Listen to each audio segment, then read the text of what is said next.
আল্লাহর নবী বলেন, আয়েশা, কিয়ামতের দিন সবাই উলঙ্গ হাসরের ময়দানে উঠবে।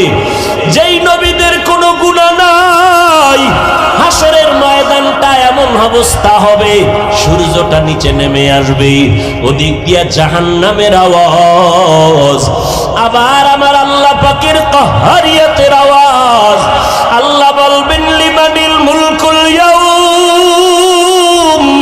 আমার আল্লাহর কুদরতি আওয়াজ এত বিকট, এত প্রচন্ড বিকট আওয়াজ হবে, হাসরের ময়দানটা থরথর করে কেঁপে উঠবে।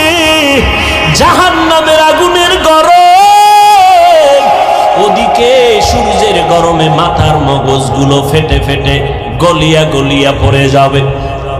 নবীরা পর্যন্ত যাদের কোনো গুনাহ নাই, যদি কেউ সন্দেহ করে তাদের ঈমান নাই, নবীরা পর্যন্ত